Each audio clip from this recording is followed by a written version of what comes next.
Thankful for to be able to stand for you tonight. Always a blessing to be able to come and stand for you guys and come be able to preach. We're drawing a text from Acts chapter 9. If you'd like to turn there tonight. We'll read through about the 24th verse. Just a little bit of a backstory. This is Paul on the road to Damascus when he got saved, when he turned from the desires that he had and submitted to God's plan for his life, and became one of the most noble and excellent Christians there is that's ever been.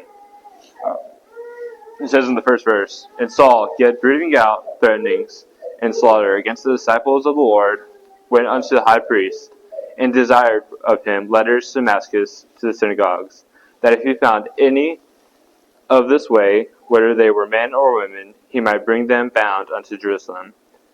And as he journeyed, he came near Damascus, and suddenly there shined round about him a light from heaven.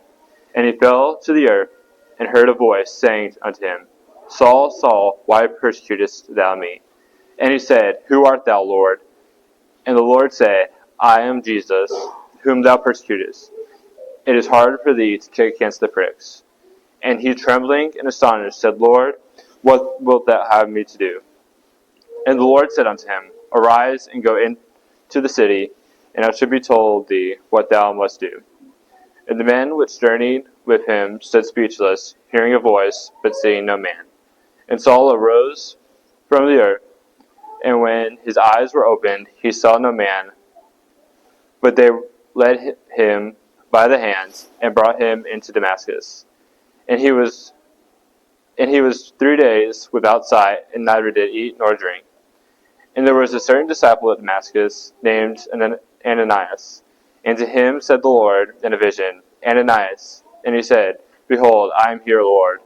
And the Lord said unto him, Arise and go into the street, which is called Straight, and inquire in the house of Judas for one called Saul of Tarsus. For behold, he prayeth. And have seen in a vision a man named Ananias coming in, and putting his hand on him, that he might receive his sight. Then Ananias answered, Lord, I have heard by many of this man how much evil he hath done to thy saints at Jerusalem. And here he hath authority from the chief priests to bind all that call on thy name. But the Lord said unto him, Go thy way, for he is a chosen vessel unto me, and to bear my name before the Gentiles and kings and the children of Israel. For I will show him how great things he must suffer for my name's sake. And Ananias went his way and entered into the house, and putting his hand on him, said, Brother Saul, the Lord, even Jesus, that appeared unto thee in the way as thou camest, have sent me, that thou mightest receive thy sight, and be filled with the Holy Ghost. And immediately there fell from his eyes as it had been scales, and he received sight.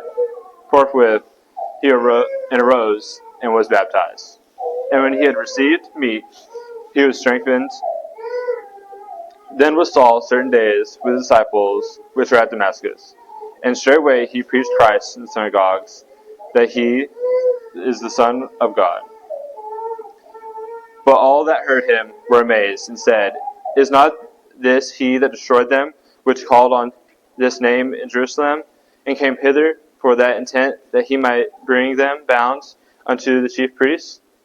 But Saul increased the more in strength, and confounded the Jews which dwelt at Damascus, proving that this is very Christ.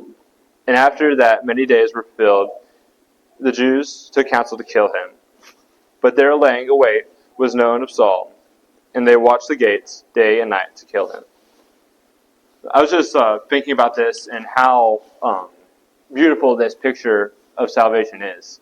He was part of the world against Christians, trying to kill Christians, trying to destroy Christians. But then he was changed into something that is completely different, a new man. And that's what the picture of salvation is to us. We might not have been to the extent of killing Christians, but we weren't striving for them. And if we aren't for them, then we're against them. And it was what he desired to do. He didn't just think about it. That's what I was just saying. He was purposefully trying to destroy the Christians throughout all the known world at the time. And it didn't matter what was in his way. He was going to try to get to that goal. But then we see on one of these journeys, he was confronted by the Lord. He was stopped in his tracks and just broke down. And that's where we have to get to be saved. That's where I got when I got saved.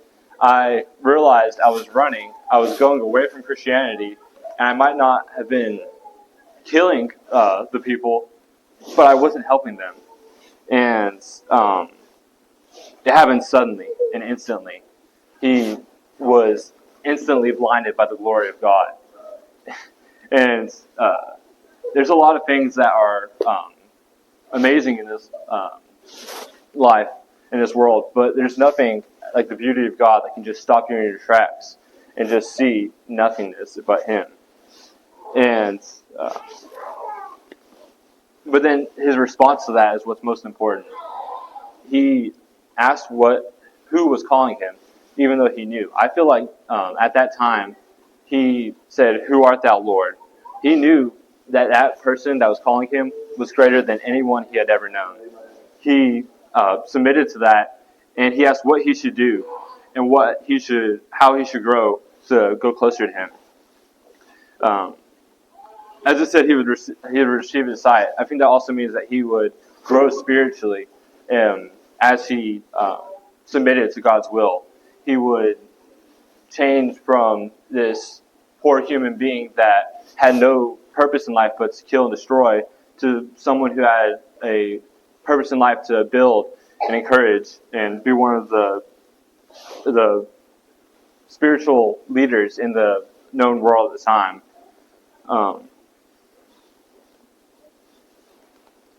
And then God uses people to grow us.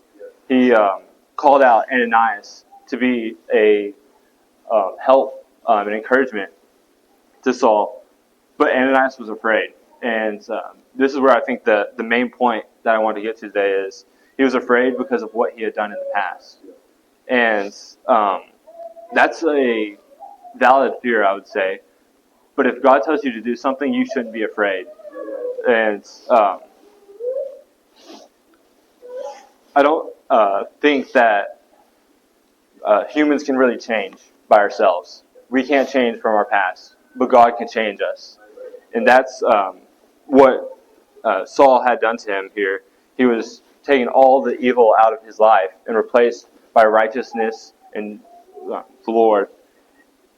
And one of the things that Ananias was afraid because he had authority from the chief priest.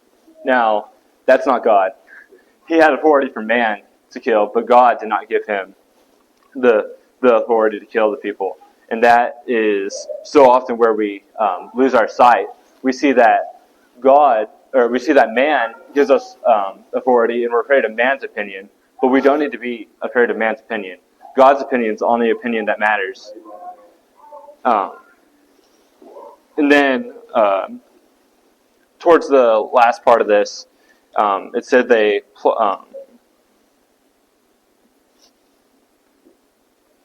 it says in the 24th verse, "But their laying await was known of Saul, and they watched the gates day and night to kill him." They, who were being persecuted by Saul, sought to do the same thing to him. Because he had that past, they wanted to kill him. They wanted to get revenge, in a sense. And how are we like that? We want to testify to the world, but then we want to criticize and judge them. I'm not saying that we don't criticize and judge sin, but we don't judge the people for that.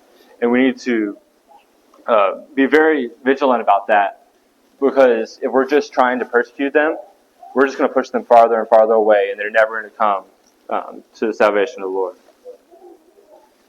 If you'll flip over to Isaiah chapter 53. I was saying that we often persecute the world in the same way that we were persecuted as Christians.